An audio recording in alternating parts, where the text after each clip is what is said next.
12시 많은 참여 바랍니다.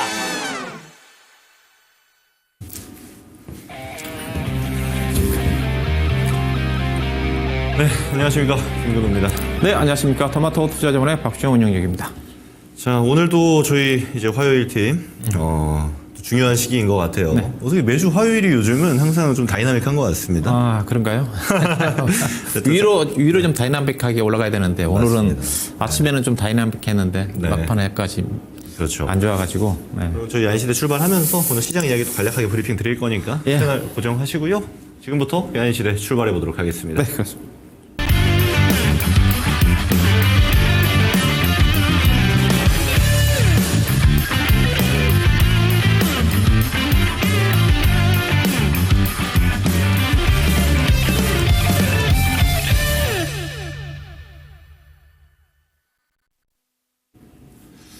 자, 오프닝 때 잠깐 이야기 드렸던 것처럼 시장이 사실 지난주 화요일 그리고 이번 주 화요일에 또 입장이 많이 달라졌어요. 우리 운용령님께서 좀 시장 한 말씀 주시면 어떨까요? 어떻게 보면, 국내 시장이 엎친 데 덮친 격이지 않습니까? 그렇죠. 공매도가 전개되는 시점에서 관세 자체가 어느 정도 예상했던 부분인데 워낙 트럼프 관세가 좀 강도가 강하다 보니까 이 정도까지. 네. 그래서 개인적으로 관세 부분 자체는 오히려 4월 2일 날 발표되는 시점에서 좀 완화가 좀 되지 않겠는가 그렇게 했는데 워낙 강도가 크다 보니까 여기다가 네, 맞아요. 공매도 충격이 예상보다 또 강했지 않습니까? 생각보다 컸죠. 예. 그러다 보니까 국내 시장이 충격을 받았는데 근데 문제는 우리나라만 충격 받은 거 아니에요. 그러니까요. 그렇게 받은 거 아닙니다. 어떻게 보면. 근데 우리나라가 이제 덜 충격을 약간 받았던 것 자체는 워낙 종합주가 지수가 낮은 상태에 있었기 때문에. 네. 미국 같은 경우는 워낙 최근에 2년 동안 많이 떴지 않습니까? 네. 그래서 충격을 좀 받았지만은 우리는 워낙 낮은 상태이기 때문에 앞으로 어떻게 전개될지는 모르겠지만은 저는 개인적으로 지금 2,400포인트 아래권에서는 상당히 지금 국내 시장 자체가 하방이 탄탄하게 지지할 수 있는 그런 선이라고 좀 보고 있기 때문에 다른 억제가 추가적인 악재가 노출된다 한다 하더라도 국내 시장 자체는 충분히 빠질 만큼 빠진 게 아닌가 올라갈 일만 남은 게 아닌가 저는 그렇게 긍정적으로 생각하고 있고 생각하고 싶습니다. 저도 좀 이야기를 드리자면요. 저도 운영령님 말씀에 좀 동의하는 게 사실 지금 시장 너무 싸요. 그죠? 너무 안 그래도 원래 좀 쌌었는데 너무 싸졌다라는 표현을 먼저 드릴 수 있을 것 같고 그러니까 우리는 사실 남들 한 대 맞을 거 좀 두 대 맞은 느낌이에요. 작년부터 해서 작년 하반기 보면은 사실 글로벌은 대부분 좋았습니다. 근데 우리 중심한 정치적인 악재로 인해서 좀 혼자 내려가는 감이 없지 않았어요. 근데 그 와중에 조금 살아나려고 하니까 이제 글로벌 문제가 생긴 겁니다. 그래서 미국을 비롯해서 물론 오늘 장은 보게 되면은 사실 제가 잠깐 보고 왔는데 글로벌 대부분 반등이 나오더라고요. 일단 다행이긴 합니다만 사실 글로벌의 문제로 다 같이 또 빠지는 건 또 동참하게 되는. 그러니까 우리는 혼자 좀 두 대 맞은 격인데 사실 지금의 레벨에서는 저는 웬만한 거 들고 있는 분들은 좀 가져가시는 게 좋다라고 개인적으로 판단을 하고 있는데 사실 여기서 저는 좀 갈릴 거라고 판단이 드는 게 뭐냐면 당연한 기술적 반등이 나올 겁니다. 근데 그게 이제 추세적인 상승으로 이어질 거냐는 또 다른 분석이 필요한 영역입니다. 그게 나오는 걸 보고 어느 정도 유동성이 발생하는지 또 어느 정도의 포지션이 깔리는지에 따라 또 바뀔 건데 중요한 거는 이제 업종이 좀 갈릴 거라고 저는 봐요. 그러니까 상승이 나오고 그러니까 반등에 이어서 그 다음에 추세의 상승의 모습을 보여줄 종목들 같은 경우는 일단 업황 좋고 실제로 실적 좋고 모멘텀 좋은데 시장이 빠지니까 좀 어거지로 내려온 종목들이 굉장히 많단 말이죠. 이쪽은 우리가 계속 관심 있게 둬야 되고 그런 애들을 지금 담아두고 가져가시는 분들 같은 경우는 계속 홀딩으로 보는 게 저는 확실히 유리한 장세다 이렇게 볼 수 있고요. 신규로 진입할까 말까를 좀 염두하시는 분들 계실 겁니다. 특히 현금 보유량이 좀 있는 분들 같은 경우는 저는 적극적으로 담아야 되는 시기다라고도 같이 이야기를 드릴 수가 있을 것 같습니다. 그렇죠. 지금 시장의 위치에서 주식을 팔고 나간다는 것 자체는 저는 그렇게 거든요. 지금 2,400포인트 아래에서 주식 팔 사람 주식하지 말아라. 할 자격이 맞죠. 없다. 네, 맞죠. 저는 시장에 약간 한 치 앞을 볼 수 없는 그런 악재 요인이지만 이런 것들이 충분히 반영해서 지금 떨어진 거거든요. 그래서 우리 시장은 주가가 좀 떨어질 때 사야지 올라갈 때 사게 되면 그만큼 수익의 기회가 없습니다.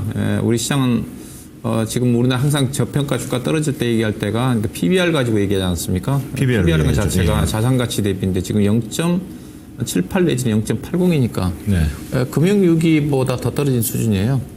그렇죠. 거의 수준입니다. 그래서 그런 것들이 반영된 상태이기 때문에 이렇게 또 불안할 때 경험적으로 제가 증권 경력이 한 35, 6년 가까이가 되는데 이런 공포스러울 때 네.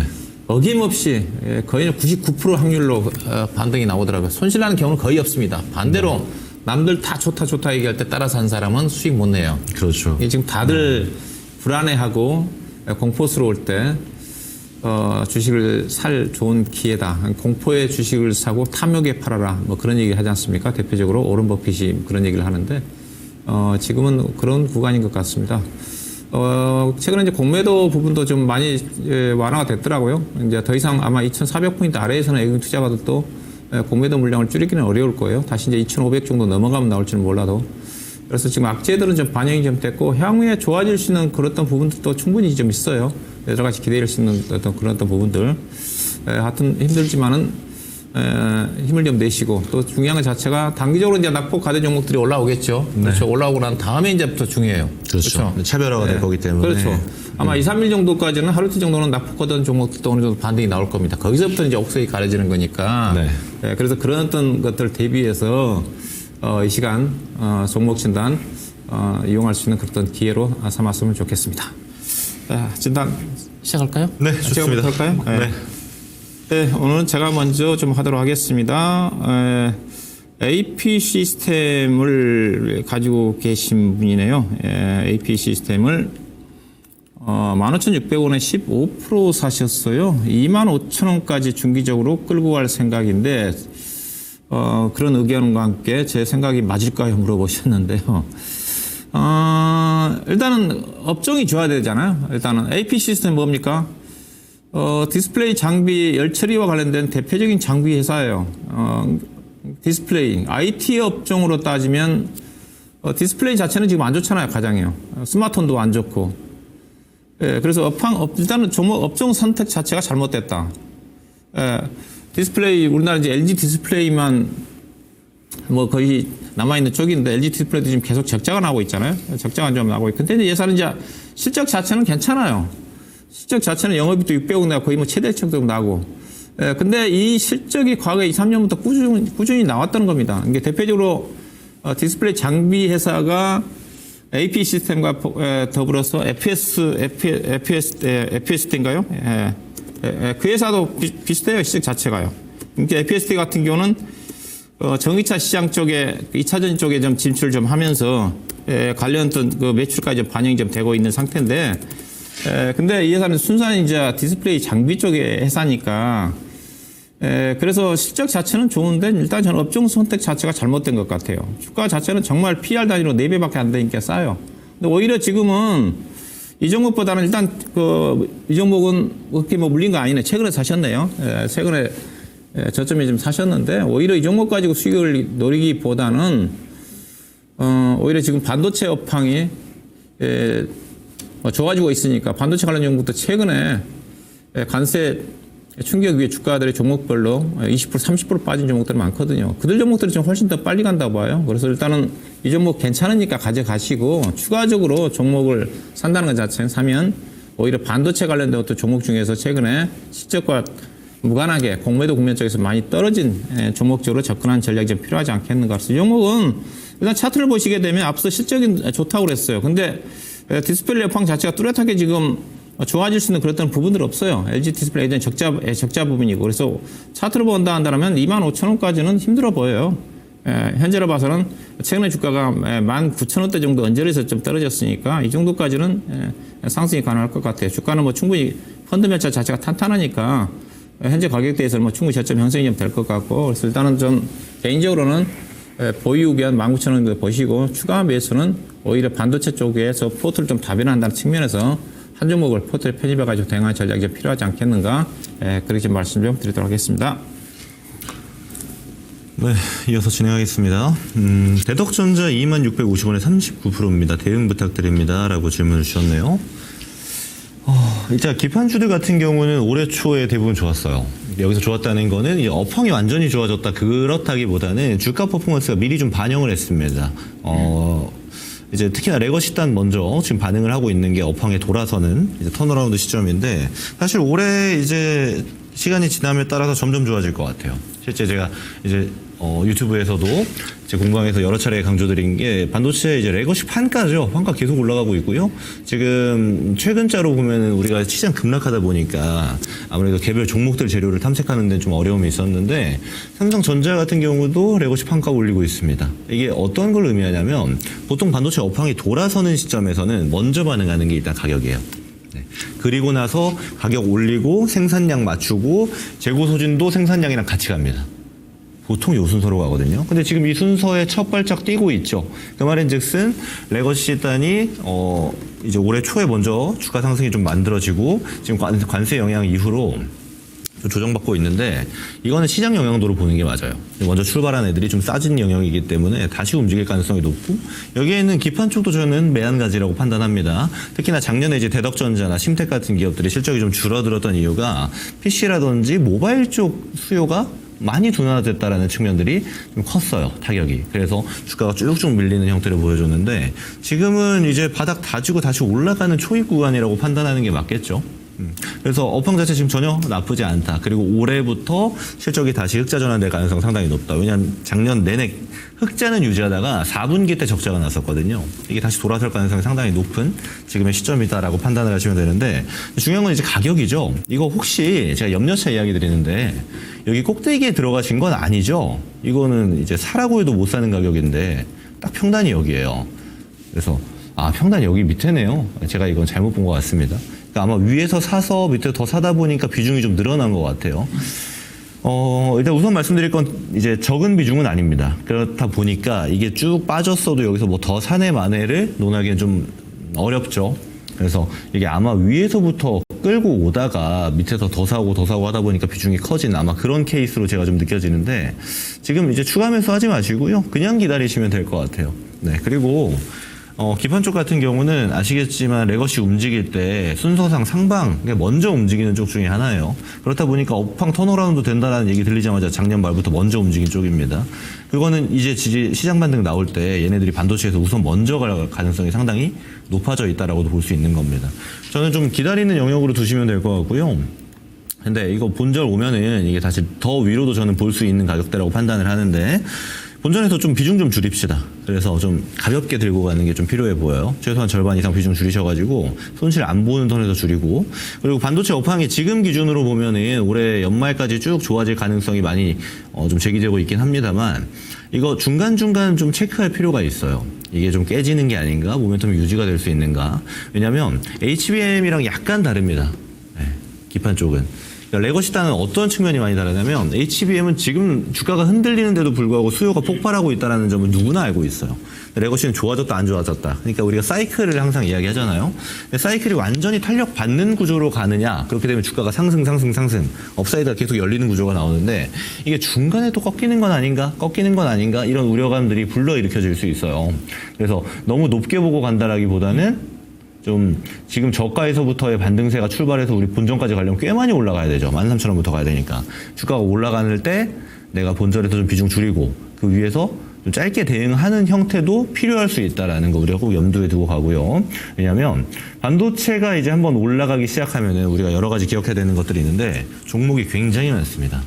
반도체 종목 우리가 나열하면 정말 많죠. 그럼 얘네들이 그 안에서 순환매가 등장한단 말이에요. 그렇다 보니까 대덕전자의 퍼포먼스에만 기대해서 쭉 홀딩해서 가져가는 전략보다 그 안에서는 순환매를 노리는 이게 좀 더 유리한 포지션을 가져갈 수도 있기 때문에 저는 전략상 지금 있는 가격대가 약간 애매한 매물대가 될 수 있어요. 그래서 손실 안 보는 선수 비중 절반 줄이시고 그 다음에 대응은 좀 짧게 가져가시는 게 유리할 가능성이 높다. 그리고 기판 안에서도 순환매가 나오는데 대덕전자가 1순위가 아닐 수도 있거든요. 그래서 그런 측면까지 고려한다면 최종 목표가를 한 25,000원 정도 두고 대응하시면 되지 않을까 판단이 들고요. 그리고 반도체는 괜찮을 겁니다. 그래서 그런 측면들 보시면은 크게 걱정할 종목 아니니까 전략만 잘 염두하시면 될 것 같아요. 이 정도 이야기 드리고 정리하겠습니다. 예, 자, 가온칩스입니다. 41,100원에 10% 매수하신 분이에요. 추가 매수를 좀 하시려고 하는 것 같습니다. 약 한 18% 정도 좀 손실 구간인 것 같습니다. 아마 반도체 관련 종목들이 최근에 이 정도 떨어졌죠. 대부분 종목들 평균적으로 15%에서 20% 정도 연절이 떨어졌으니까 이 종목도 그 정도 좀 떨어진 것 같습니다. 이 종목은 제가 작년 12월 달에 아마 36,000원대 이 시간 히든카드로 추천해 들어가지고 2차, 3차 목표 주가까지 58,000원대까지 도달해서 제가 다음 한 62,000원대까지 얘기했던 주식이었던 것 같은데 6만원 찍고 밀렸던 주식이에요. 근데 지금은 제가 이제 최근 들어서 반도체 쪽에 지금 반도체는 저도 여전히 관심인데 그때하고 지금하고 이제 반도체 그 트렌드 자체가 바뀌었어요. 보는 관점 자체가. 최근에 거의 2년 가까이는 HBM 반도체 관련된 종목들 중심에 그 주가 상승이었다고 그러지 않습니까? SK 하이닉스가 상승을 좀 이끌면서 관련 장비라든가 관련 쪽에 이슈가 있는 종목들 중심으로 해가지고 움직였고, 그리고 가온칩스도 이제 그런 어떤 맥락에서 HBM 반도체가 작년도 워낙 좋다 보니까 올해는 미국의 브로드컴이라든가 마벨 테크놀로지가 주도하는 에이직 반도체, 주문형 반도체가 올해는 HBM 반도체 시장에 의해서 주목을 좀 받을 거다. 그러면서 작년 연말부터 이제 이들 관련된 종목들을 가온칩스 자체는 팹리스 회사지 않습니까? 반도체 설계 회사니까 관련된 종목들 대표적으로 가온칩스, 에이직랜드, 그다음에 AD 테크놀로지 관련된 종목들이 움직임이 전개됐잖아요. 근데 이제 엔비디아가 꺾여버리니까 이쪽에 에이직 반도체 관련 종목들도 주목을 좀 못 받아요. 이제 그런 흐름이라고 좀 보시면 돼요. 그래서 이와 관련된 회사가 가온칩스라든가 에이직랜드라든가 그 AD 테크놀로지라든가 갖고 계신 분들은 일단은 미국 시장에서 관련 종목들 차트를 좀 보여드릴게요. 브로드컴이라든가 마벨 테크놀로지라든가 종목 흐름을 좀 보셔야 돼요. 이게 제가 차트 보고 있는 게 브로드컴이거든요. 이게 대표적인 주문형 반도체 관련 종목이거든요. 작년도 이 종목 이제 실적을 12월 달에 보시면 이때거든요. 12월 달에 실적이 대폭적으로 발표가 좀 되면서 주가가 급등할 때입니다. 주가가 180달러에서 단숨에 240달러까지 올라가면서 이때 이제 주문형 반도체가 올해 이제 대세로 자리 잡을 거다. 그러면서 이 종목이 올라가면서 미국에 있는 또 다른 그 마벨 테크놀로지라는 회사 주가도 올라갔어요. 근데 보시면 마벨 테크놀로지거든요. 마벨 테크놀로지가 어때요? 올해 연초에 주가가 127달러인데 지금 50달러예요.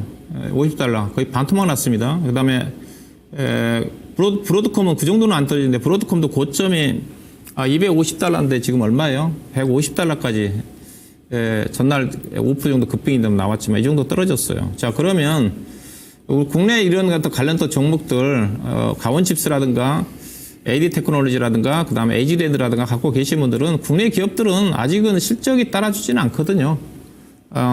이쪽 자체가 이제 올해 이제 형성될 거라는 건데 실적이 따라주면서 가면 괜찮은데 가온칩스는 그래도 이익이 난 회사예요. 작년도에 단기 순이익 70억 정도 난 회사. 근데 AD 테크놀로지라든가 에이지랜드라든가 관련된 기업들은 적자입니다. 근데 이들이 좋아지기 위해서는 결국은 이 회사는 이제 팹리스 그 시스템 반도체 영역이니까 삼성전자의 그 시스템 반도체 부분 자체가 경쟁력이 회복이 좀 돼야 되는 거잖아요. 그래야지 가온칩스라든가 대표적으로 AD 테크놀로지라든가 관련 정보도 실적이 좋아질 건데, 근데 알다시피 지금 삼성전자가 시스템 반도체 쪽에서 계속적으로 대규모 적자가 나면서 이쪽에 지금 경쟁력을 회복을 못 하고 있는 거잖아요. 그래서 관련된 종목들이 모멘트 자체가 꺾여버리다 보니까 이 종목들이 주가가 올라가기가 쉽지가 않습니다. 자, 그래 그 시점 그 이후로 지금 시장의 반도체는 뭐냐? 이제 범용 반도체 회복으로 바뀌어버렸어요. 작년도까지는 SK 하이닉스였지만 올해는 SK 하이닉스보다는 삼성전자가 좀 주목을 받을 때입니다. 그러면 지금은 범용 반도체와 관련된 종목들, 전공정 장비라든가 관련 소재라든가 부품 종목들이 수혜를 받을 수가 있는 거지. HBM 반도체 쪽에 밸류에 섞여 있으면서 후발적으로 움직일 수 있는 이런 주문형 반도체 관련 종목들은 별로 시장에서 주목을 못 받습니다. 자, 그렇게 염두에 두시고요. 자, 그렇다 한다 하더라도 그럼 가온칩스 어떠냐? 일단은 반등이 나와요. 주가 자체는. 예산은 적자는 안 해서 하고요. 근데 앞서 얘기했다시피 AD 테크놀로지라든가,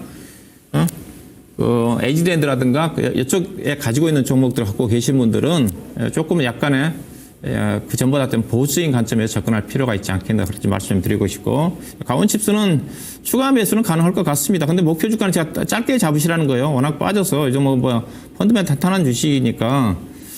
이건 일단 목표 주가는 아마 46,000원, 48,000원 이 정도까지는 갈 겁니다. 이 정도가 갈 수 있는 거니까, 약간 손실 구간이죠. 손실 구간인데, 10%도 충분히 추가 매수 하셔가지고, 고점 돌파 5만원 쉽지 않아 보이고요. 짧게는 42,000원에서 46,000원 정도까지는 충분히 반등이 좀 나올 수가 있는 거니까, 현재 가격대에서 충분히 추가 매수는 가능할 것 같습니다. 네. 자, 다음은 네이버입니다. 187,800원에 13%. 자, 자, 얼마쯤에서 추모해야 될지 이런 대응을 좀 물어봐 주시네요. 단기 중기 대응 전략 한번 이야기 드려보겠습니다. 네이버입니다. 자, 여러분 아시겠지만 일단 네이버는 제가 그 벌거벗은 종목사라는 프로그램 통해서 좀 디테일하게 분석도 드렸던 종목인데, 저는 이 종목 오늘 낙폭이 좀 세게 나온 게 사실 별로 지장이 있어 보이지 않아요. 오히려 없는 분들이 담을 수 있는 좋은 시기 정도로 판단이 들고, 예를 들어서 제가 이걸 추천을 드렸던 게 이제 작년 9월이었습니다. 가격 메리트가 엄청 올라갔던 시점, 증시가 되게 안 좋았을 때죠. 9월이면 여기거든요. 그러니까 이런 때로 다시 돌아간다라면 당연히 또 올라갈 걸 기대할 수밖에 없는 그런 종목입니다. 제가 왜 이렇게 자신 있게 이야기 드리냐면, 우리는 국내 이제 소프트웨어 기업들 중에서 실적이 꾸준히 우상향이 나오고 있는 기업은 네이버밖에 없어요. 네. 아주 심플한 결과입니다. 왜냐하면 우리가 지금 AI 소프트웨어 기업들에 대해서 참 많은 기대감을 가지고 있습니다. 그렇다 보니까 이제 미국에서는 빅테크 중심으로 해서 IT 커뮤니케이션 관련 기업들이 굉장히 많죠. 이제 그런 빅테크 기업들을 기준으로 아무래도 AI 투자가 어마어마하게 들어가고 있어요. 그리고 그런 기대감을 통해서 SMR이라든지 전력 설비 같은 기업들이 굉장히 많이 올라가고 있습니다. 특히나 실적도 많이 찍히죠. 데이터 센터 많이 짓다 보니까 다 AI 소프트웨어에 대한 투자입니다. 근데 국내에서 해당 모멘텀을 적용할 수 있는 기업은 많지 않아요. 많아야 네이버, 카카오인데, 저는 카카오는 이제 지주사가 돼버렸기 때문에 그다지 매력도가 별로 높지 않다라고 판단하고 네이버만한 기업이 별로 없다라고 보고 있습니다. 그만큼 사실상 굉장히 프리미엄을 줘도 이상하지 않은 기업이에요. 근데 그런 기업이 국내 증시에서 굉장히 저평가 영역에 있습니다. 그래서 좀 저도 다소 아쉽기도 한 기업인데, 저는 오늘 나온 이 하락은 사실 매도 리포트가 좀 나왔어요. 매도 리포트가 나왔던 거는 이제 플러스 스토어라고 해서 과거에 이제 스마트 스토어라는 이제 커머스 시스템을 여러분 다들 아실 겁니다. 이제 각각의 셀러들이 런칭을 해서 거기서 물건을 파는, 그리고 네이버는 수수료를 챙기는 이런 시스템이었는데, 플러스 스토어라고 해서 별도 앱 만들었어요. 근데 그 앱에서 발생하는 매출을 언제 인식시킬 거냐인데, 이번 분기에서 다음 분기로 좀 넘길 것 같다라는 판단이 들어가서 매도 리포트가 좀 나온 건데, 사실 매도 리포트도 아닙니다. 목표가 하향이죠. 매도 리포트 아닙니다. 정정하겠습니다. 그거 나오고 나서 좀 밀리는 거예요. 근데 저는 사실 그게 영향이 있다라고 보지 않습니다. 그 매출이 어디 가지도 않고요. 실제로 커머스 매출 같은 경우는 네이버가 계속 1, 2위 열심히 싸우고 있습니다. 근데 점점 성장하고 있는 폭도 유지하고 있고요. 그리고 네이버의 이제 주력 사업들은 여러분 잘 아시겠지만 이제 커머스도 큰 폭을 차지하는데, 이거에 흔히 말해 몰빵되어 있는 기업도 아니에요. 실제 소프트웨어 관련된 산업들에서는 네이버가 점유하고 있는 게 상당히 많습니다. 특히나 커뮤니케이션에서는 훨씬 더 큰 폭을 차지하고 있죠. 그리고 AI 단 투자를 적극적으로 하고 있다는 겁니다. 저는 긴 시간이 걸리지 않을 것 같아요. 추가 투자를 큰 폭으로 진행하는 것까지가. 왜냐하면 네이버가 여기서 점유율을 더 늘리기 위해서는 해외 기업들이 추진하고 있는 대표적인 클라우드 산업 같은 것들을 국내 점유율을 뺏기면 안 됩니다. 근데 지금 좀 밀리는 측면이 있거든요. 근데 이런 측면들을 개선하기 위한 조치도 나오지 않을까라고 좀 기대하고 있는데, 제가 이런 기대들을 하고 있는 것들에 좀 부합을 하는 형태가 어느 정도만 등장을 해도 주가 퍼포먼스 상당히 높게 작용할 가능성이 높아요. 제가 왜 이런 말씀 드리냐면, 지금 차트가 똑같죠. 지난 2023년부터 지금까지 변함이 없습니다. 근데 실적은 계속 증가하고 있거든요. 그럼 이 증가한 실적이 이 주가에 어느 정도 녹아들어야 되는데, 그런 측면들은 어느 정도 재료라든지 새로운 신규 모멘텀이 등장하는 것과 같이 할 가능성이 높다. 그리고 이 신규 모멘텀들은 투자와 함께 발생할 가능성이 상당히 높다는 측면이고, 글로벌에서도 AI가 지금 많이 밀려 있어요. 그러니까 소프트웨어 기업들이. 이 소프트웨어 기업들이 올라가는 타이밍에 저는 국내에서 글로벌과 어느 정도 커플링되는 요소들로 매칭이 된다면 네이버가 다시 한번 움직이지 않을까라고 판단할 수 있는 게, 최근에 이 상승기에도 글로벌과 같이 움직였기 때문입니다. 저는 그래서 이 과대낙폭인 시장에서 반등이 어느 정도 발생할 텐데, 그때 네이버도 동참하지 않을까 보고 있어서 지금의 하락은 크게 염두하지 않으셔도 되고요. 다만 지금 유의해야 될 건 뭐냐면, 저한테 문의를 주시는 게 단기 중기로 어떻게 할까요?예요. 근데 단기로는 네이버 같은 종목은 사실 안 사는 게 좋죠. 네이버는 시총이 어디 1, 2조짜리도 아니고 몇천억짜리도 아닙니다. 움직임 자체가 그렇게 크지 않아요. 단 주요 모멘텀이 발생한다라면은 상당히 오랜 기간, 그러니까 혼자 움직이는데도 불구하고 9월부터 이렇게 2월, 3월까지 상승을 유지한다라는 거죠, 랠리를. 이제 그러니까 기간 투자를 해야 본래의 종목의 효율도를 우리가 느낄 수 있는, 효용성을 느낄 수 있는 투자가 이루어진다는 겁니다. 단기로는 저는 안 보시는 게 좋을 것 같고요. 그리고 평단이 그렇게 높지 않아요. 이거 추가 매수는 좀 많이 밀려야 되는데, 지금 레벨에서는 그런 걱정은 별로 안 하셔도 될 것 같고, 가격대로 좀 보자라면은 16만 원 좀 깨져야 될 것 같아요. 그러니까 17만 원이 깨져야 될 것 같습니다. 이 16만 7천 원, 6천 원 요 레벨까지는 좀 기다리셨다가 내려오게 되면은 추가 매수하는 정도. 지금 들고 있는 비중 정도 더 사겠다라는 생각을 하시는 게 좋아 보이고, 그리고 사실 여기 가격까지 안 올 수도 있어요. 그러면 쭉 끌고 가세요. 이런 종목은. 기간 투자가 상당히 좋아 보이고, 중기 말고 저는 장기로 보시는 게 좀 더 좋을 것 같습니다. 그러니까 주가 보면요, 이렇게 네이버 정도 규모 되는 애들은 1년이 있으면 올라가는 시간은 한 달? 뭐 한 달 반 이거밖에 안 돼요. 나머지는 가만히 있습니다. 그리고 올라갈 때 쭉 올라가고 또 가만히 있어요. 지금이야 시장이 많이 깨져 있기 때문에 이런 큰 낙폭이 나온 거지, 사실 시장 무너지는 구조까지 나오지 않는다라면 지금 네이버는 저는 저가 매수의 기회로도 활용할 수 있고 끌고 왔을 때 메리트가 훨씬 더 큰 종목이다, 이렇게 판단할 수 있을 것 같습니다. 그러니까 가격 전략보다는 기간으로 전략을 드릴게요. 1년 이상 들고 간다라는 방식으로 네이버 투자하시는 게 좋겠다, 이렇게 의견 정리하도록 하겠습니다. 예, 자, 링네트라는 주식을 가지고 계신 분입니다. 7% 5,400원에 매수하신 분인데요. 거의 한 30% 정도 손실인가요? 자, 추가 매수 가능한가요? 물어보셨어요. 결론부터 말씀드리면 추가 매수는 가능하고요. 가능한데 좀 시간이 필요할 것 같습니다. 회사는 중소형 회사지만은 회사가 이제 본래 이제 업 자체가 이제 시스템 통합 쪽과 관련된 회사거든요. 네트워크 기반의 데이터 센터라든가 그다음에 공공기관들 전산 작업, 클라우드 작업하는데 예사가 많이 참여를 하고 있는데, 근데 예사가 이제 이런 쪽과 관련된 유형이 있는 회사들이 국내 대기업들 같은 경우 다 자체 이런 전선 시스템 통합 회사를 거느리고 있거든요. 삼성 같은 경우는 삼성 SDI, SDS, LG는 LG CNS, 그 다음에 포스코는 포스코 ICT, 대부분 다 가지고 있죠. 가지고 있어서 그들 기업들은 자체 내에서 소화를 하는데, 예사는 이제 국가 공공기관 중심으로 해서 참여를 좀 해요.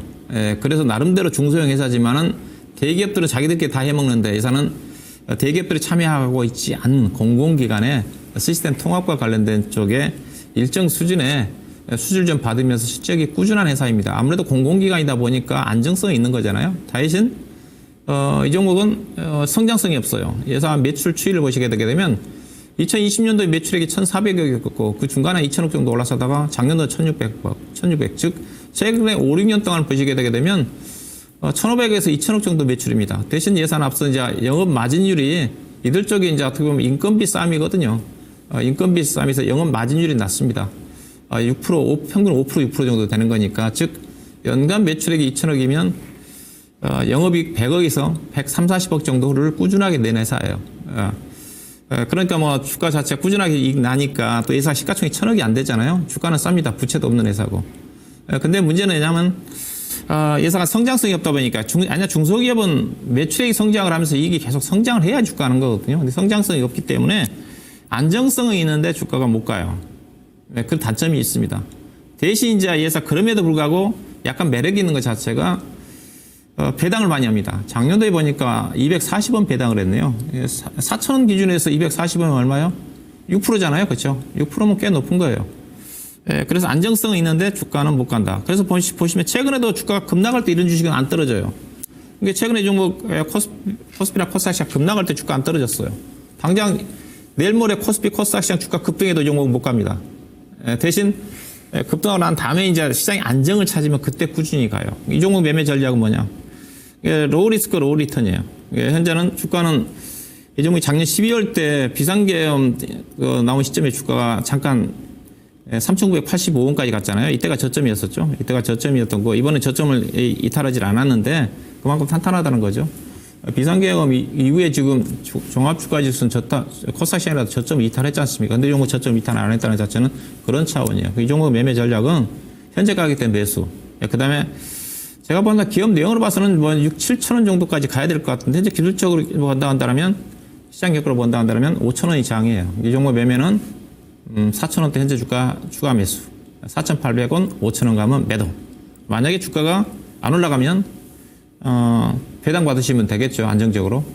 그런 차원에서만 매매가 가능하지 않겠는가. 그런 수익이라면, 즉 4,000원에 사서 5,000원도 팔 수 있다 한다면 당장은 2, 3일 동안 주가 못 가지만은 그런 차원의 매매는 가능할 것 같다.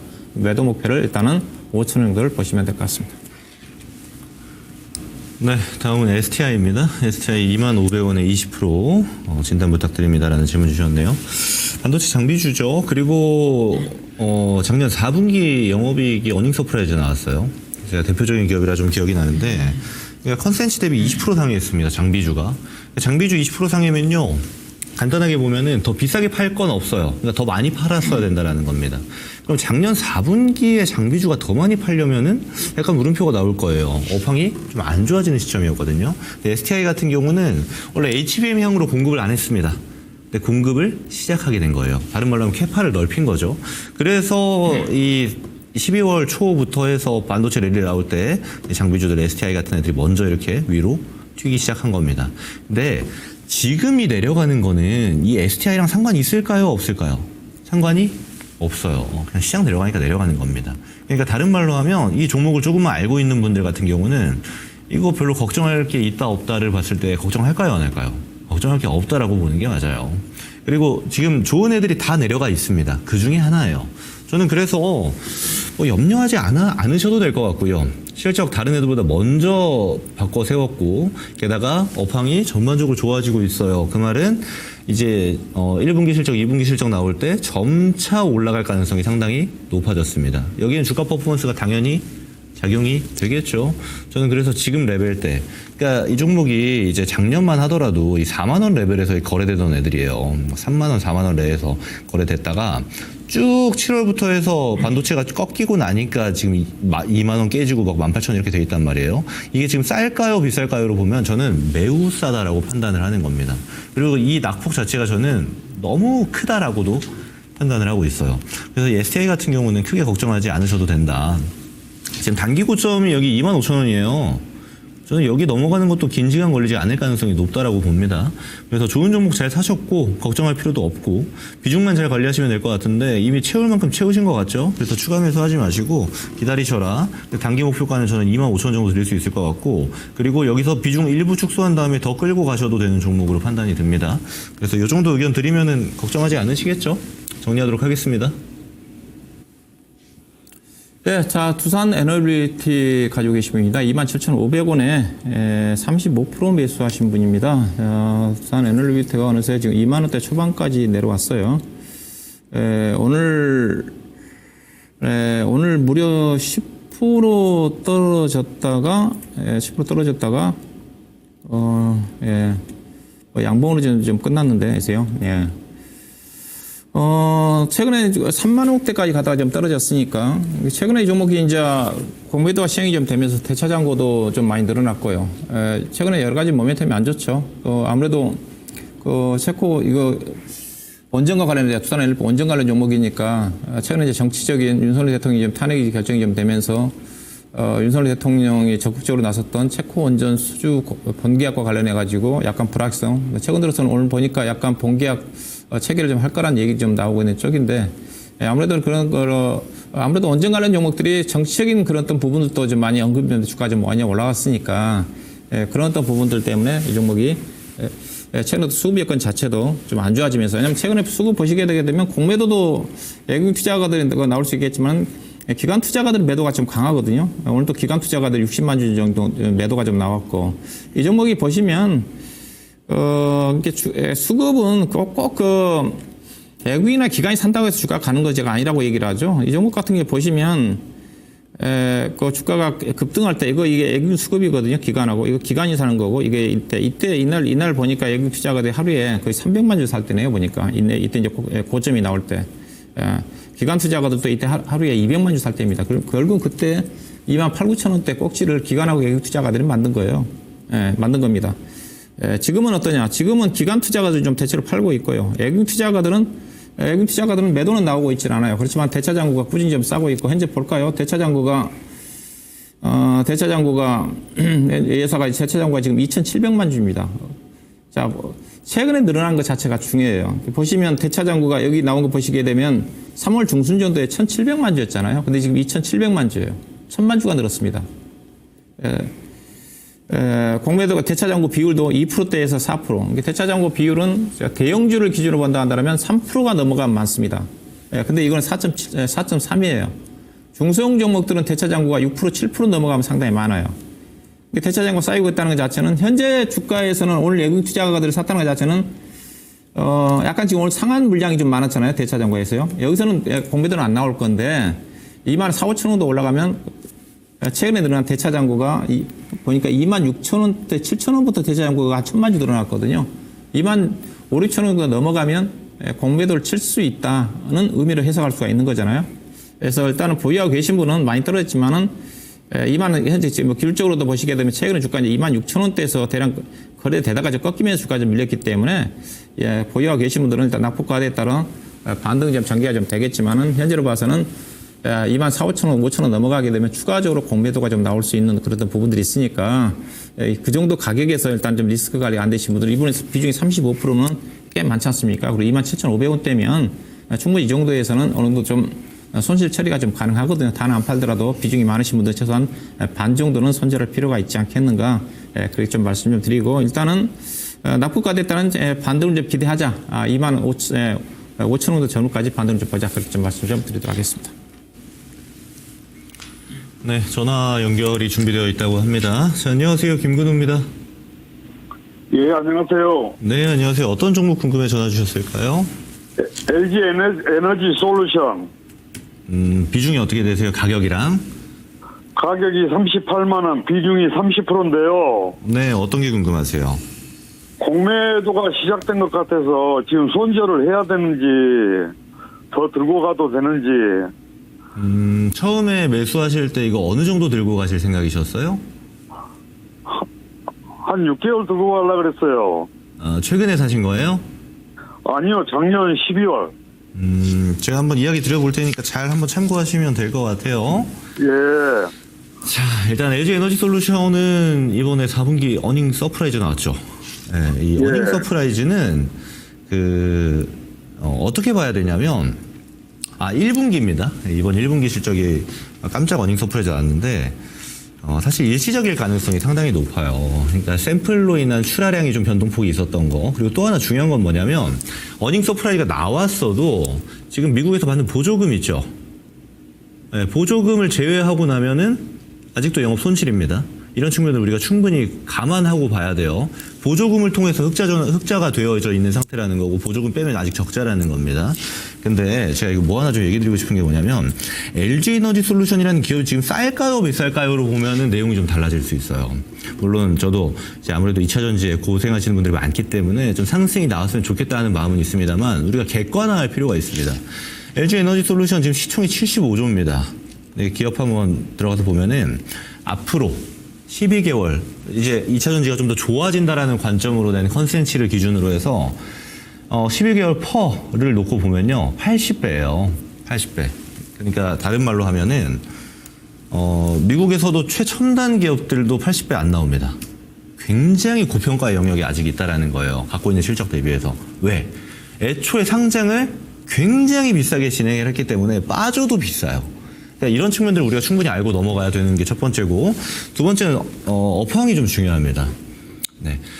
자, 이제 LG 에너지 솔루션은 우리가 이제 봐야 되는 거는 2차 전지가 지금 전기차가 성장을 하고 있냐 안 하고 있냐를 봤을 때 성장할까요 안 할까요? 성장하고 있습니다.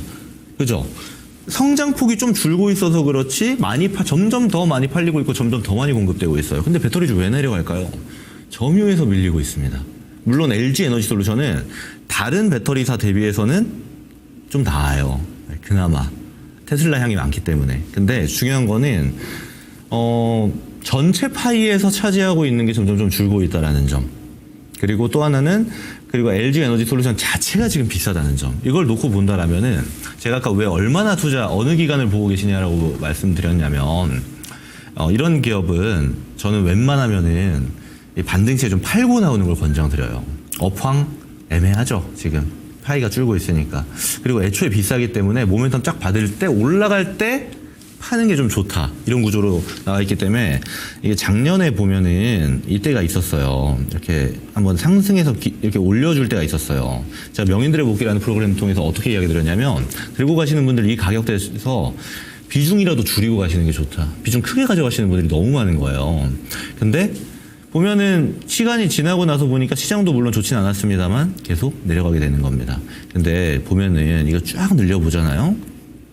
예를 들어서 과거의 차트까지 보면은 계속 밀리고 있어요. 상장 초기 가격 그리고 초반에 이제 모멘텀 받았던 가격을 제외하면은 계속 밀리고 있습니다. 중간 반등은 나오지만 계속 밀리고 있어요. 자, 그러면 이런 종목을 우리가 굳이 아직 저점 확인이 되냐 안 되냐가 좀 의문인 종목인데 이거 기간 투자할 필요가 있을까요? 또는 딱 모아갈 필요가 있을까요? 라고 물어보면 물음표가 당연히 좀 생기는 그런 종목이기도 한 겁니다. 다만 아이러니하게도 이제 국내 주식에는 섹터 단위로 해서 순서가 있어요. 그러니까 다른 말로 하면 이거 2차전지 다른 종목 들고 있는 분들도 들으시면 좋을 것 같은데 양극재 종목들 있죠. 그리고 가끔 보면은 전고체 배터리 관련 테마주들이라든지 또는 이제 대주전자처럼 실리콘 음극재 관련 종목들 있죠. 나노 신소재 포함해서 뭐 제이오 같은 애들 같이 가잖아요. 이거를 따로 놓고 좀 보셔야 돼요. 가장 큰 폭에서 대장은 셀이 돼야 됩니다. 그러니까 그 밑에서 전고체 애들 막 올라갔다 내려갔다 하는 걸 보고 아 이러면 우리 셀 들고 있는 거 양극재도 들고 있는 거 올라가겠다고 보면은 어지러워져요. 그게 아닙니다. 저 밑에 있는 애들을 대장인 셀이 먼저 올라가면서 끌고 올리고 양극재가 그 다음 파이 차지하니까 올라가고 그 다음 음극재 애들 올라가고 그리고 이제 밑에 테마주들이 움직이는 이런 구조가 굉장히 건강한 상태인데 지금 섹터가 어떻게 되어 있냐면 대장들은 계속 내려가요. 왜? 실적이 안 나오니까. 그렇다 보니까 양극재도 이제 실적이 많이 내려갔죠. 그러니까 같이 내려갑니다. 그러니까 파이가 큰 애들은 내려가고 밑에서 테마 입은 애들만 전고체만 왔다 갔다 하는 거예요. 이러면 사실 이 섹터 자체를 안 보는 게 좋아요. 신규 진입을 하려면. 근데 이게 들어가시는 분들이 또 비중도 크게 들어가니까 제가 좀 염려가 되는데 이거 LG 에너지 솔루션도 지금 시장 반등 나오는 타이밍 있죠. 이때 비중 줄이셔야 돼요. 네. 지금 30% 들고 가시는데 굉장히 헤비합니다. 그리고 이렇게 지금 업황이 그럼 나중에 좀 좋아지지 않을까요로 가실 거면 밑에서 조금씩 모아야 돼요. 그러니까 막 1% 비중도 커요. 1% 비중 해봤자 10번 사면 10%잖아요. 그러니까 뭐 0. 몇 프로 단위로 끊어서 아예 초장기로 모아간다는 관점으로 가시면야 전략이 통할 수 있습니다. 제가 뭐 1년 뒤 아예 2년, 3년 뒤 업황까지 완전히 제가 이해할 수는 없으니까. 그리고 완전히 예측할 수 없으니까. 근데 이 30% 비중 지금 가격으로 끌고 가면 후회할 가능성이 굉장히 높아지는 거래 방식이 되는 겁니다. 저는 그래서 말씀드리고 싶은 게 제가 염려가 돼서 좀 이야기가 길어졌는데 이거 이제 반등이 나올 겁니다. 반등 나오면 기술적으로 한 35만 원 정도 레벨까지는 열려 있어요. 이때에는 비중을 확 줄이시는 게 필요해 보입니다. 아무리 이 종목을 좋게 본들. 그래서 비중 조절 꼭 하시고 궁극적으로는 반등이 좀 길어졌어요. 2차전지가 많이 낙폭이 나왔기 때문에 낙폭에 따른 반등이 좀 길어졌다고 한들 어차피 다 팔고 가야 된다라는 관점으로 지금은 보시는 게 좋다. 지금은 싼 종목이 아닙니다. 많이 빠졌을 뿐이지. 이 실적 대비해서는 아직도 비싸다로 인식을 하셔야 돼요. 그래서 어떻게 얘기하다 보니까 좀 너무 좀 차갑게 얘기를 드렸는데 그래도 잘 이해하셨기를 좀 바랍니다. 좀 도움이 되셨나요? 네. 네, 또 따로 궁금하신 건 없으시고요. 공매도 지금 시작된 거 맞죠? 공매도 시작됐죠. 예, 잘 알겠습니다. 네, 다음에도 궁금한 거 있으면 야인시대 통해서 질문 주시면 되겠습니다. 예. 네, 자, 현대차를 올려주신 분이네요. 22만 1,300원에 8% 매수하신 분입니다. 22만 원대면, 거의 작년 11월 달 이후에 박스권의 고점에서 매수하셨네요. 그렇죠? 현대차는 제가 그 주식 사더라도 19만 원대 사서 22만 원에 팔아라. 작년부터 얘기를 하고 있는 쪽인데, 지금, 자동차는 지금 트럼프 관세에 가장 지금 피해주니까, 추가 매수를 좀 물어보셨어요. 추가 매수를 물어보셨는데, 굳이 뭐 지금 살 필요가 있을까요?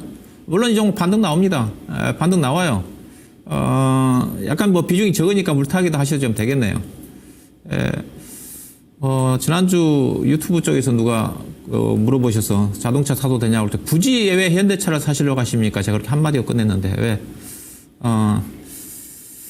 이번 관세, 트럼프 관세의 가장 피해주가 자동차라고. 왜냐면 자동차가 우리나라 대미 수출액이 가장 크다고 그랬지 않습니까? 자동차가, 작년도 수출액이 350억 불 정도? 전체, 그 정도 될 거고요. 그 다음에 반도체가 100억 불 정도, 110억 불 정도 된다고 그랬으니까. 그리고 현대차가 글로벌 자동차 수출 중에서 미국이 차지하는 비중이 거의 48%에서 50%입니다. 분석 보고서에 따르면 이번 트럼프 관세에 따라 가지고 현대차가 손실 볼 수 있는 금액 자체는 우리나라 돈으로 이제 9조 원에서 10조 원 정도 손실이라는 거잖아요. 아마 그 순손실이 아니겠죠. 매출액 단위 손실이겠죠. 왜냐하면 현대차가 연간 매출액이 190 정도 되거든요. 영업이익은 13조, 14조 원이니까 만약에 관세 때문에 9조 원, 10 정도 영업이익이 손실한다 그러면 엄청나게 타격이 크죠. 주가가 많이 떨어지죠. 10만 원까지 떨어지죠.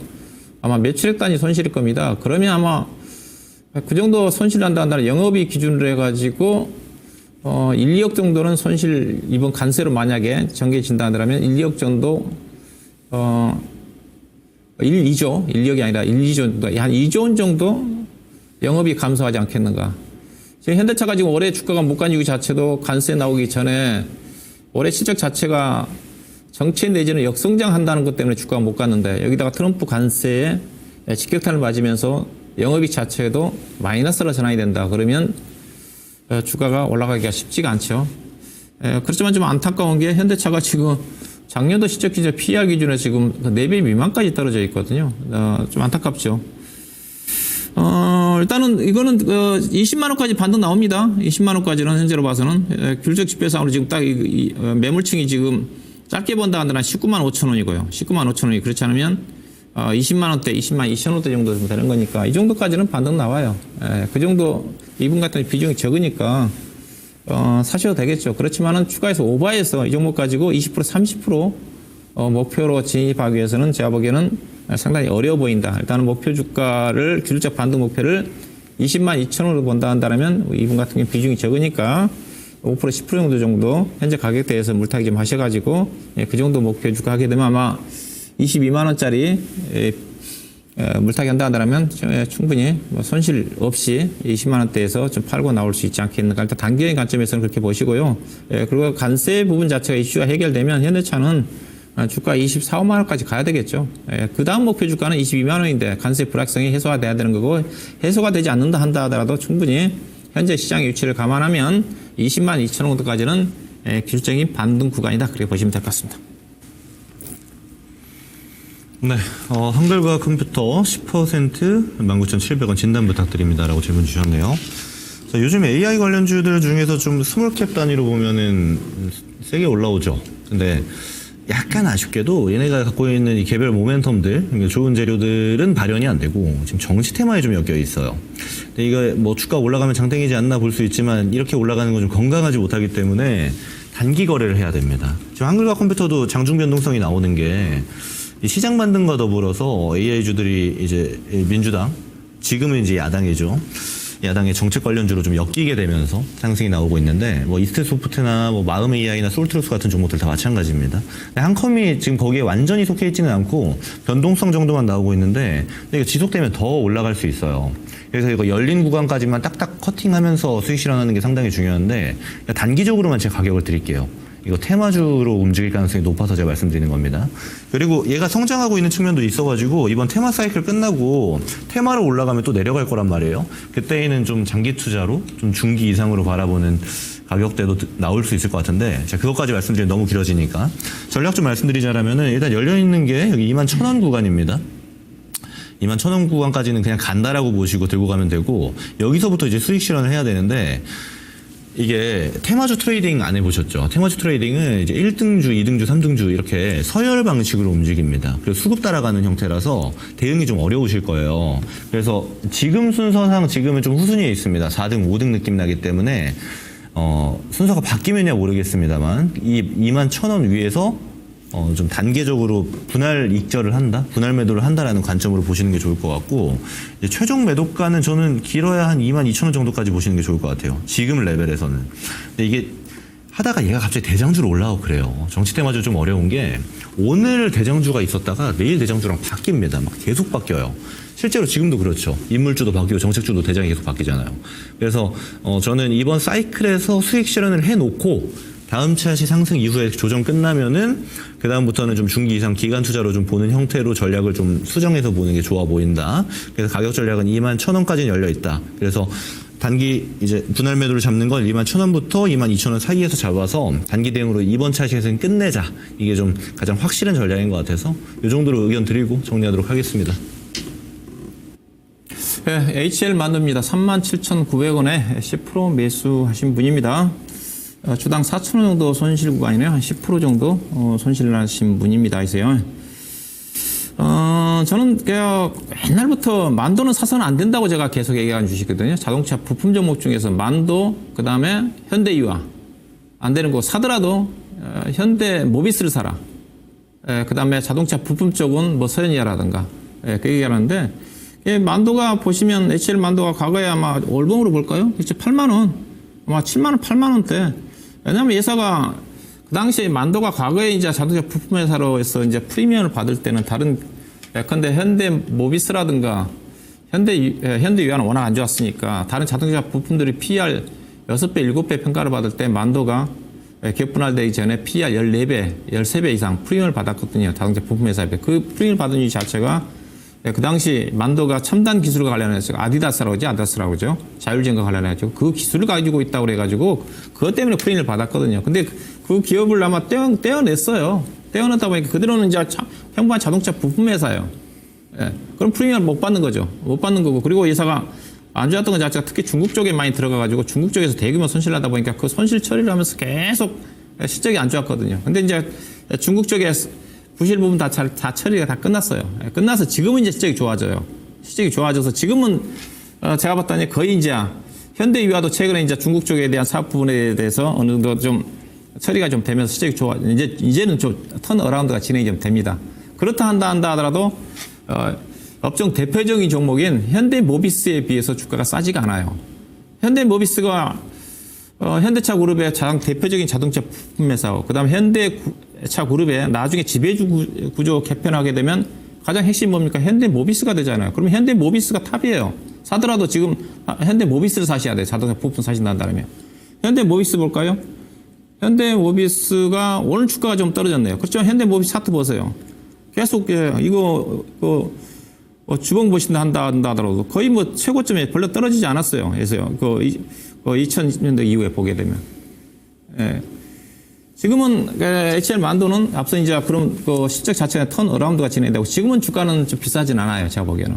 근데 현대모비스가 가야지, 형이 가야지 동생들이 가는 거잖아요. 근데 현대모비스도 오늘 그동안 주가가 거의 3월 중순에 거의 고점 찍고 난 다음에 오늘 급락이 나왔어요. 그래서 이게 반등이 나와야지 현대유아라든가 보유하고 계신 분들, HL 만도라든가 종목들이 반등이 나올 거예요.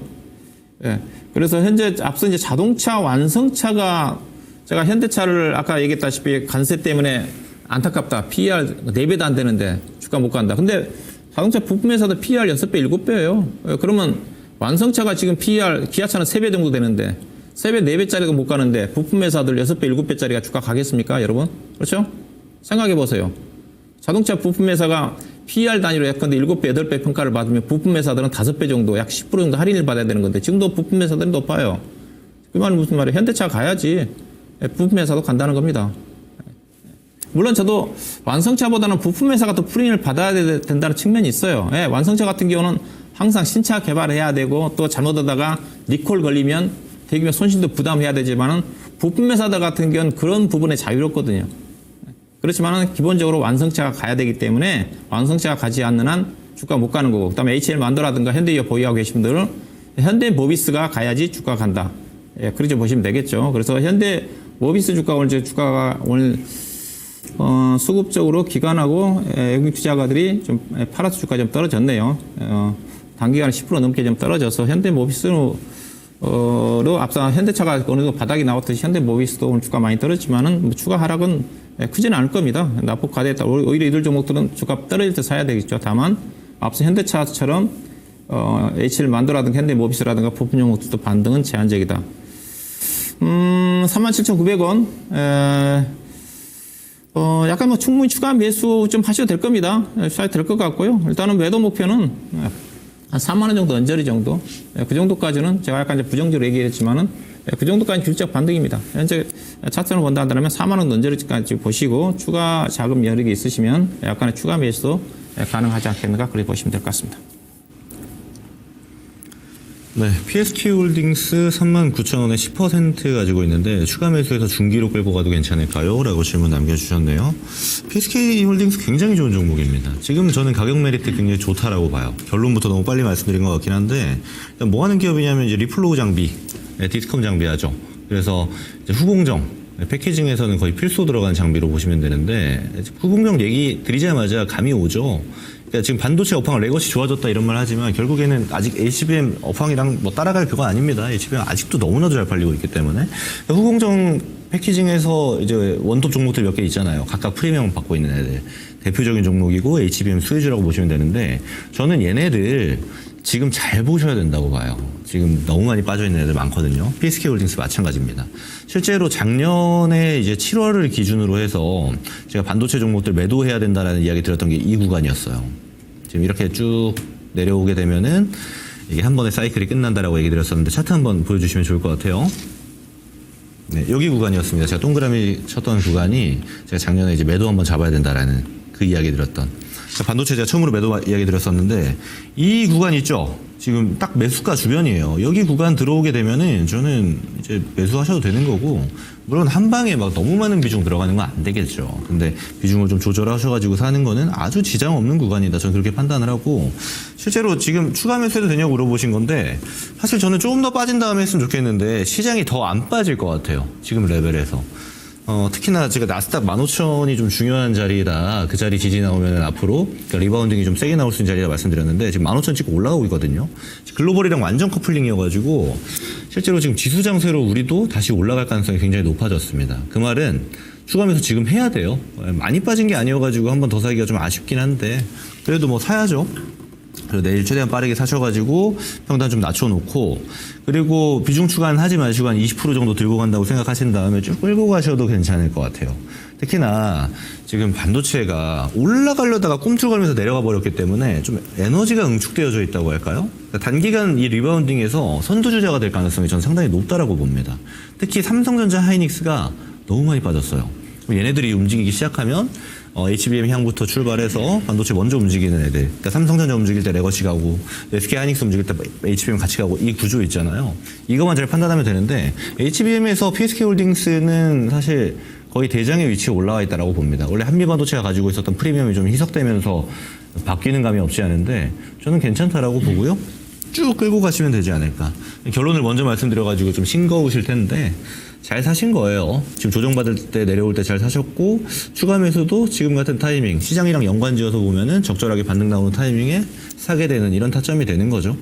그래서 크게 욕심 많이 부리셔가지고 상승이 많이 나왔는데도 불구하고 아유 더 올라가겠지 못 파는 구조만 안 나오면 되니까 이거 전고 때 있죠. 한 6만 원 정도 되는데 여기서 1차로 비중 매도한다고 생각하시고 기간 투자하고 들고 가면은 크게 지장 없지 않을까 이런 판단이 듭니다. 좋은 종목 잘 사셨어요. 이 정도 하겠습니다. 네, LG화학을 26만 5,500원에 17% 매수하신 분입니다. 자꾸 내려서 추가 매수를 더 할지 궁금합니다. 손절을 해야 될지 그렇게 물어보셨어요. 26만 5,500원 주당 5만 원 정도 손실이니까 약 20% 정도 손실입니다. 이제 LG화학 지금 이 종목을 왜 손절합니까? 그렇죠? 손절해야 되는 게 아니라 사야죠, 사야죠. 뭐 결론부터 말씀드리면 일단 LG화학은 이제 화학회사보다는 이제 배터리 회사로 좀 봐야 되는 거니까 회사 연결 매출액이 약 51조 원이거든요. 올해에서 추정되는 그 실적 매출액이 그 중에서 보니까 LG에너지솔루션이 올해 매출액 27조 원 잡혀져 있더라고요. 영업이 1조 5천억. 그러니까 거의 매출액의 한 55% 정도가 배터리 LG에너지솔루션 같이 반영되어 있고, 그 다음에 나머지 24조 원은 회사가 뭐 2차전지 양극재 사업, 그 다음에 뭐 첨단 소재라든가 화학 부분이 차지하고 있다고 좀 봐야 되겠죠. 즉 회사는 지금 반반 정도가 반영이 좀 돼 있다. LG에너지솔루션의 지분 가치와 그 다음에 화학 부분에 대한 가치가 반영이 좀 됐다. 그럼 화학 부분에 대한 가치가 회사가 시가총액이 지금 LG화학이 시가총액이 15조 원이잖아요. 반반 대충 딱딱 떨어지면 LG에너지솔루션에 대한 가치가 7조 원 반영된 거고, 화학 분야에 관련된 자체가 7조 원, 약 7, 8조 정도 반영이 됐다는 의미잖아요. LG화학이 LG에너지솔루션 지분 81%를 가지고 있지 않습니까? 아마 LG에너지솔루션이 지금 시가총액이 70조 원이에요. 70조 원에 80% 감안하면 56조 원의 가치가 LG화 거잖아요. 간단하게 계산하면. 그렇죠. 근데 현재 시가총액은 15조 원입니다. 그렇게 생각하시면 이 주식을 팔아야 될지 말아야 될지를 답이 나오죠. 그렇죠? 이게 전혀 지금 LG 에너지 솔루션에 대한 가치 자체가 반영되지 않는 거죠. 너무 싸죠, 주가에서요. 싸죠. 그렇게 생각하면요. 그래서 그렇게 본다면 주가 사야죠.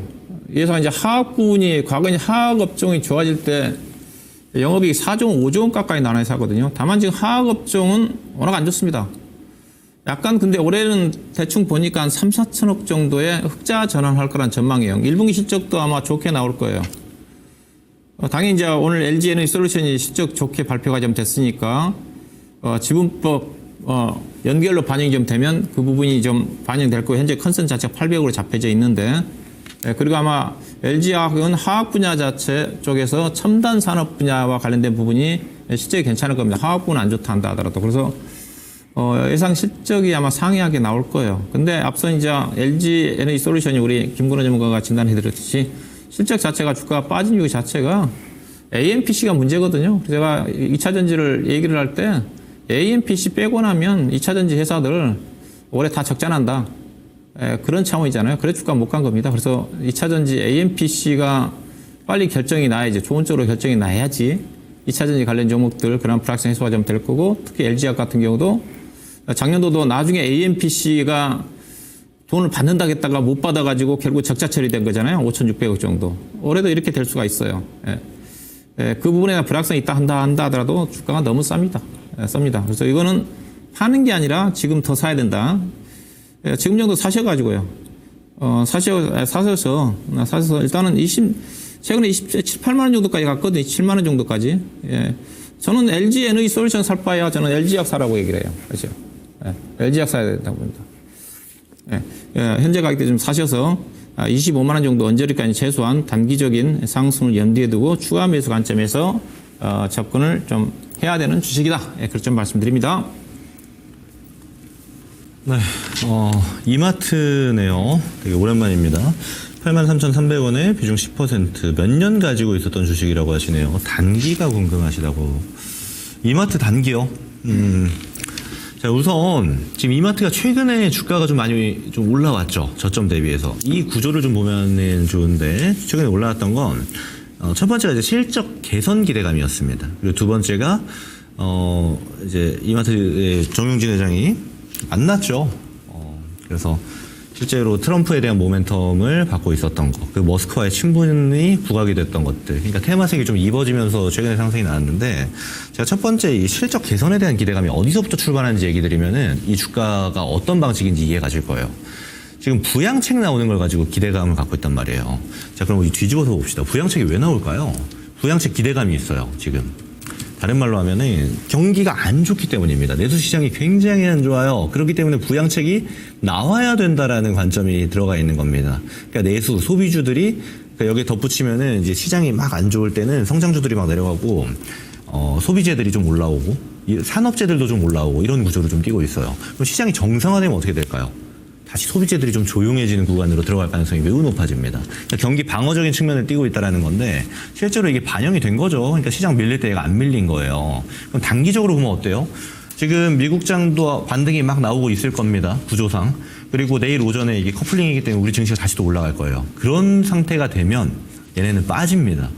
반대의 모멘텀이라는 거예요. 그러니까 단기로만 제가 말씀드리는 거예요.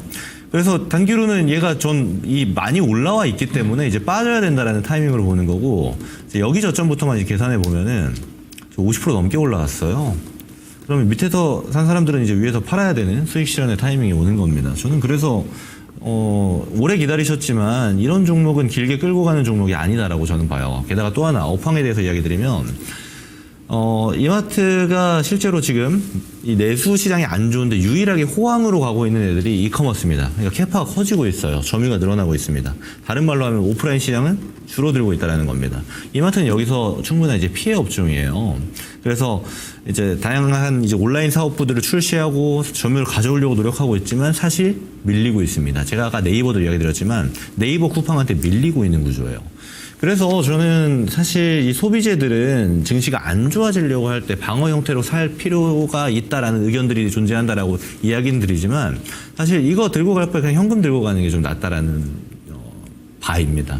그래서 우리가 주식 투자의 본질은 내가 싸게 사서 비싸게 팔겠다. 그리고 좋은 기업이 앞으로 성장폭이 많이 남아있다라면 성장하면은 팔겠다. 이런 어느 정도의 목표의 지향점이 있어야 되는데 그런 방식에서는 별로 맞지 않는 종목이 되는 거죠. 그러니까 중장기로서의 효과도 별로 없고 단기 모멘텀 물어보셔가지고 지금 단기로도 이제 매력도는 떨어질 일만 남았다라고 판단을 하는 겁니다. 저는 사실 지금 많이 올라왔잖아요. 우리 평단이 여기여가지고 올라오는 걸 못 느끼는 거지. 저점에서부터 계산하면 많이 올라온 거기 때문에 저는 팔아야 되는 시점으로 좀 봅니다.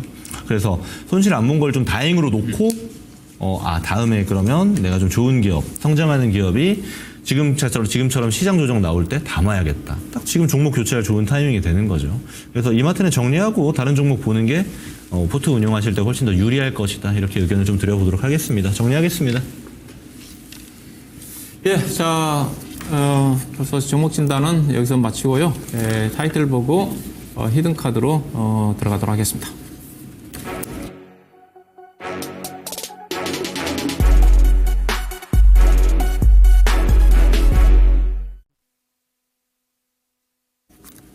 예, 히든 카드 들어가기 전에 추천 종목에 대한 그 리뷰 좀 간단히 하고 하도록 하겠습니다.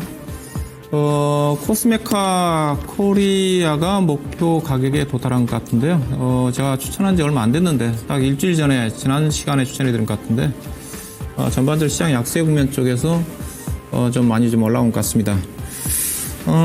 이 종목을 이제 추천해 드린 포인트는, 최근에 이제 관세 이슈가 좀 있고 그래가지고, 관세 관련해서 트럼프 관세 수혜주다 화장품 종목들은 대체적으로 미국에 수출 많이 하기 때문에 대표적 유통회사인 실리콘투라든가 종목들은 피해줍니다. 근데 이 종목이 관세 수혜주라는 것 자체가 회사 자회사인 잉글 우드맵이라는 회사가 있거든요. 이 회사가 미국에 유일하게 법인을 갖고 있습니다. 이 종목도 최근에 이제 관련 관세가 워낙 강하게 전개되다 보니까 이 종목도 단기간에 주가가 15% 20% 정도 올라간 주식인데 이 회사 자회사를 거느리고 온 회사가 코스메카 코리아거든요. 그리고 또 펀드멘탈 측면에서도 이 회사가 주가 좀 많이 떨어졌고 작년도는 그 잉글리 우드맵의 용기 자회사 용기 조달 그 수급 차질로 인해 가지고 실적이 안 좋았는데 올해부터 이제 정상화 좀 되면 하반기 더 빠르게 좋아질 수 있는 회사가 코스메카 코리아다. 그렇게 좀 말씀드렸던 종목인데요.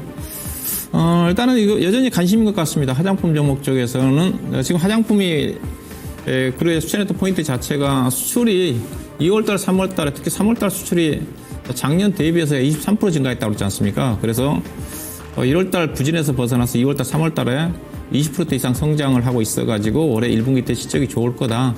올해 1분기 실적 시즌인데 특별하게 지금 실적이 좋은 업종들 찾기가 쉽지 않은데 화장품은 대체적으로 무난하게 나오지 않겠는가. 실적 시즌에 충분히 실적주로서 화장품 종목들 관심 있게 보셔야 된다. 좀 말씀드리고 추가적으로 이 시간 중에 화장품 관심 가지신 분은 코스메카 코리아를 다시 좀 주가 다시 내려왔네요. 그래서 현재 가격대는 충분히 32,000원대 재매수가 가능할 것 같고 다음 배도 목표는 그때 제가 2차 목표 주가를 5만 한 3, 4천 원도 잡아드렸을 거예요. 그 정도까지. 단기로는 물론 최근에 이제 고점이 5만 원대 근처에서 저항을 좀 받았으니까 주가 내려와서 4만 8,000원 저항을 좀 받겠지만은 약간 한 달 정도 기다린다는 충분히 5만 3, 4천 원 정도까지 목표 주가를 염두에 두시고 접근하는 전략 가능하지 않겠는가. 그렇게 말씀 좀 드리도록 하고요. 자, 오늘의 히든 카드는요, 신재생에너지 쪽에서, 종목을, 찾아보도록 하겠습니다.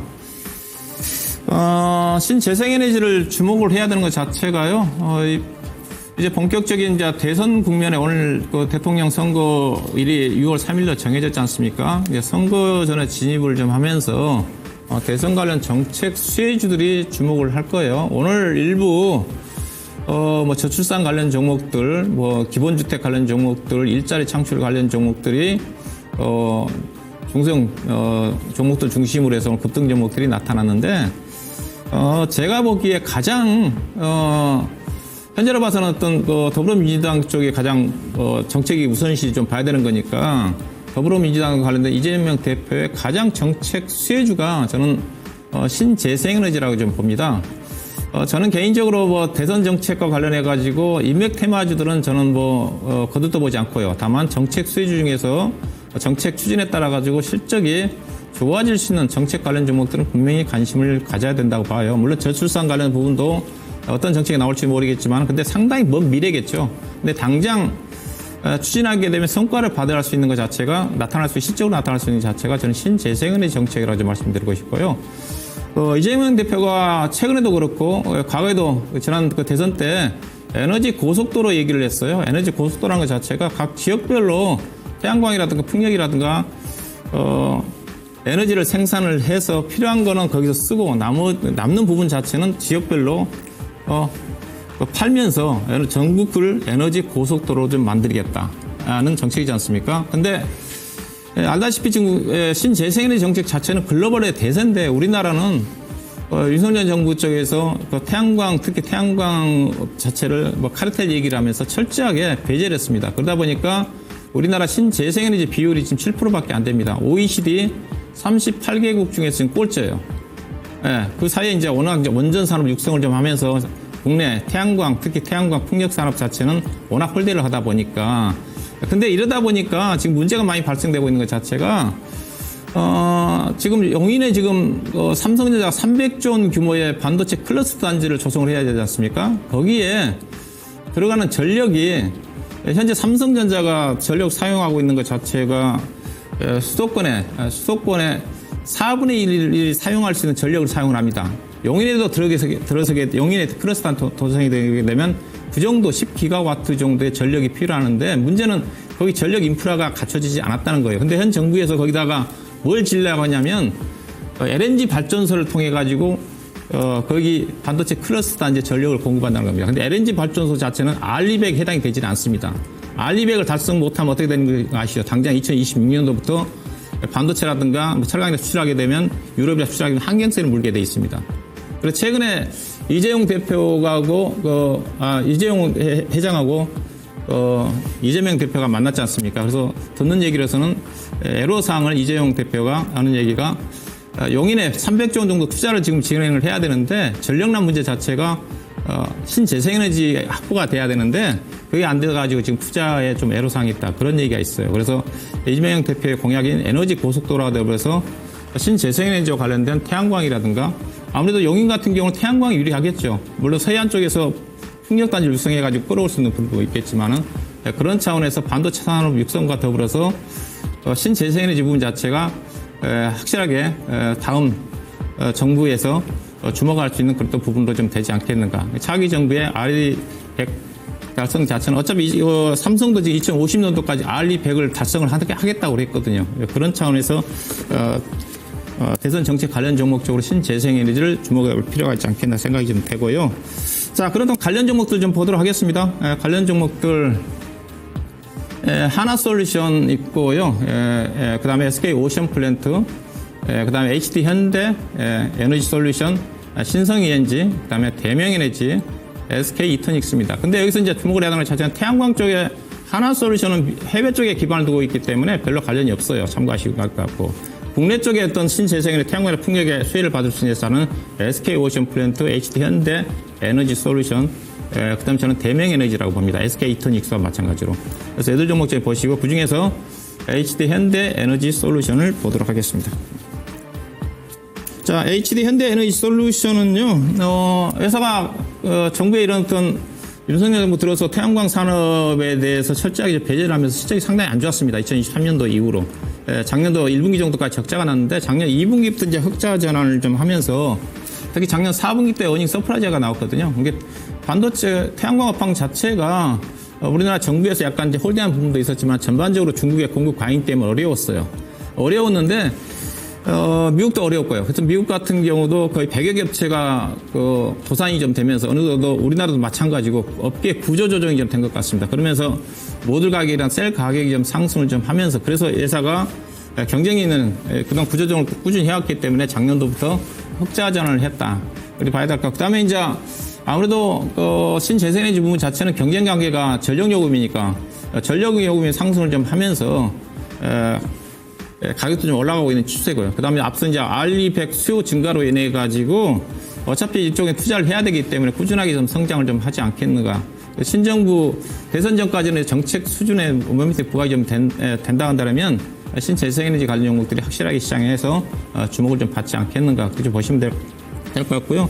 예산 실적 잠깐 보시게 되게 되면 작년도 이제 확실하게 2024년도에 이익은 얼마 나지는 않았는데 작년 4분기 때 영업이 거의 80억 났거든요. 그래서 올해는 본격적으로 실적이 좀 좋아지지 않겠는가. 과거의 종목이 영업이 500, 600억 나면서 주가가 막 8만 원, 9만 원 정도까지 갔었는데 작년도 저점 찍으면서 올해 정책 모멘텀만 부각이 된다 한다면 더 실적 자체는 우상향하지 않겠는가 그런 차원을 보시면 될 것 같고요. 차트 좀 보도록 하겠습니다. 이 종목이 약간 최근에 이제 올라섰다가 최근에 이제 악보가드 종목들이 올라오면서 어제 오늘은 조금 좀 쉬었어요. 그래서 24,600원인데 최근에 뭐 24,000원대 정도 언저리에서 저점 형성이 돼 있으니까 시가 정도에 충분히 매수가 좀 가능할 것 같고 1차 매도 목표는 3만원, 그 다음에 2차 목표는 34,000원, 손절 가격은 22,500 정도를 보시면 될 것 같습니다. 네, 저도 우선은 리뷰 드리고 제가 오늘 준비한 히든 종목 같이 나눠보도록 하겠습니다. 자, SM입니다.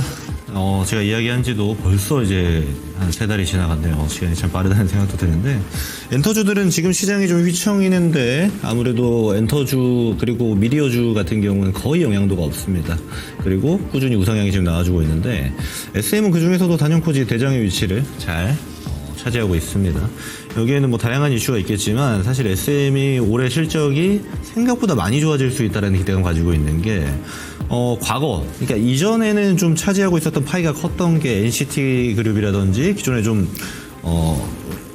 이전 아이돌들이 많이 파이를 차지했다라면 지금 신규 아이돌들이 굉장히 잘 나가고 있다는 측면이에요. 특히나 라이즈를 비롯해서 에스파 같은 그룹을 베이스에 놓고 올해도 이제 신규 아이돌이 데뷔할 예정인데 이것도 상당히 이분들도 상당히 큰 기대가 되는 지점이기도 합니다. 게다가 추가로 지금 모멘텀이 붙어있는 게 중국의 한한령 해제 기대감인데 문화 개방에 대한 이슈는 우리가 추진하는 게 아니에요. 제가 여러 차례 이야기 드렸지만 중국에서 굉장히 세게 푸시하고 있습니다. 그리고 문화 개방을 더불어서 아무래도 지금 한한령을 통해서 우리와 산업의 교류를 끊었던 업종들도 스물스물 올라오고 있죠. 대표적으로 화장품 같은 섹터가 그런데 소비주 쪽도 조금씩 관심을 둬야 되는 중국형 소비주들 이야기 드리는 겁니다. 이런 측면까지 좀 고려를 한다라면 엔터주들 충분히 더 봐도 된다. 좀 끌고 갈 여력이 아직도 있다라고 저는 판단을 하고 있고, 또 하나 실적이 등장했을 때 실적이 꺾이는 것만 아니면은 저는 올해 내내 좀 좋은 움직임을 보여주지 않을까라고 판단이 들고요. 중간에 모멘텀이 아예 부재되는 악재 정도만 아니면은 좀 길게 보셔도 되는 섹터가 아닌가. 그리고 그 안에 종목들만 잘 선별하면 되지 않을까 좀 판단을 하고 있습니다. 특히나 이제 올해 하반기부터 이제 중국에서 공연을 진행하는 이제 그룹들도 존재하고 있는 만큼 SM을 떠나서 지금 엔터주들은 전반적으로 계속 관심 있게 보셔야 되는 게 특징이다라고 이야기 드릴 수 있겠습니다. 추가로 관세에서도 자유로운 특징들을 우리가 볼 수 있기 때문에 아무래도 여러분 트럼프 1기 경험해 보셨지만 관세 확정 4월 9일, 10일 확정이 나온다고 하더라도 또 바뀔 거예요. 협상은 계속 진행이 될 겁니다. 그럼 그럴 때마다 엔터주들은 반사 이익에 대한 측면들도 충분히 고려할 수 있다는 것도 알고 넘어갈 수가 있겠습니다. 다음 목표가 드리겠습니다. 다음 목표가는 13만 원 여러분들께 이야기 드리고요. 이거 전고점 라인대이기 때문에 지금부터 들고 가는 구간에서는 일부 수익 실현하면서 보자도 같이 코멘트 드려보도록 하겠습니다. 자, 오늘 준비한 히든 종목 만나보도록 하겠습니다. 먼저 히든 섹터는요, 반도체입니다.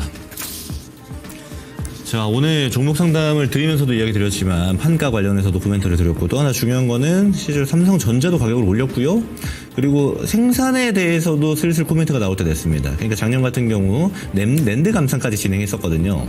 근데 이것도 감산 줄이고 다시 원상 복귀되는 과정. 그러니까 재고 소진이 먼저 될 가능성도 높은데 이것도 좀 기다려 볼 만한 게 긴 시간이 걸리지 않을 것 같아요.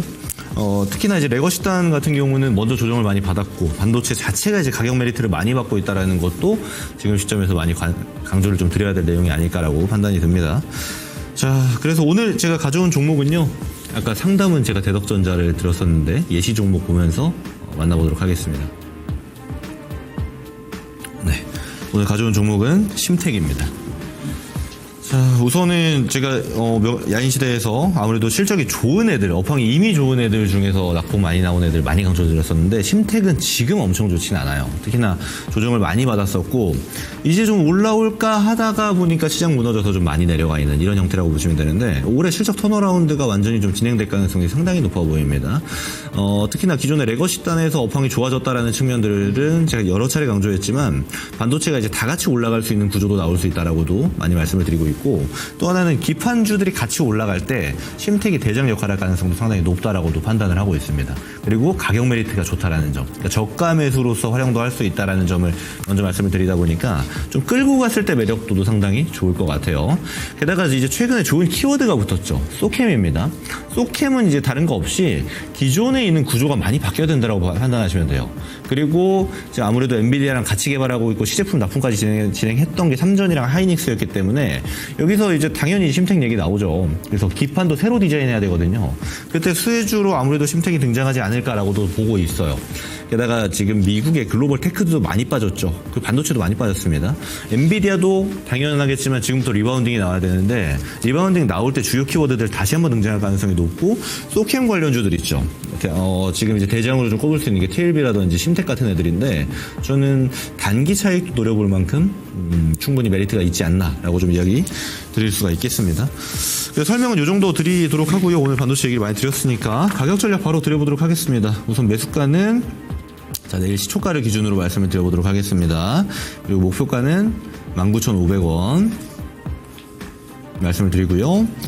자, 손절가는 14,500원 이야기를 드려보도록 하겠습니다.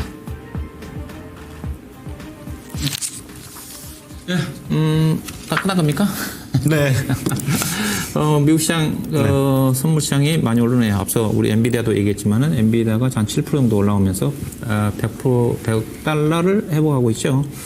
앞서 개인 투자가들이 저는 타이밍을 잡을 때 약간 이제 공포의 주식을 사라겠는데 제가 그렇죠. 공포의 주식을 사가지고 제가 손해난 경우는 제가 경험적으로 거의 없어요. 없습니다. 없어요. 네. 사고 난 다음에 하루 이틀 정도 빠질 수 있어도 금방 회복됩니다. 등락은 좀 있는데. 그렇죠. 예. 네. 근데 보면 주식을 모르는 사람들은 여러 악재만 보고 불안해가지고 주식을 팔려고 그래요. 지금 도망치시는 분들이 좀 안타깝죠. 기업을 알고 우리나라 시장을 알면 그렇게 공포스럽지가 않은데 하여튼 뭐 미국 시장 많이 올라가니까 어느 정도 좀 저점은 좀 나왔을 가능성이 크지 않겠는가. 하여튼 희망을 좀 가지시고, 어떻게 보면 이 부분 자체가 또 저는 전화위복의 계기가 될 수 있다고 봐요. 왜냐면 미국 시장이 워낙 많이 상태인데 이번 기회를 통해 많이 조정을 받아버렸지 않습니까? 맞습니다. 네, 그러면 충분히 앞으로는 이제 미국 시장보다 국내 시장이 좀 더 빨리 갈 수 있는 여건도 있기 때문에 충분히 좋은 기회가 좀 오지 않겠는가. 그렇게 좀 말씀을 드리고 싶네요. 네, 보면은 이번 주에도 은용령님 공개 방송 있으시죠? 네, 저는 항상 일요일 날 어김없이 찾아뵙고 있고요. 그리고 또 목요일 날 신의 한수를 통해서 찾아뵙도록 하겠습니다. 네, 저는 여러분들 잘 아시겠지만 매주 월수금 제 유튜브 김근의 근본투자라는 유튜브 통해서 오후 4시에 라이브 방송 진행하고 있고요. 내일은 제가 타이틀을 적었다시피 기회의 시간이라고 적었습니다.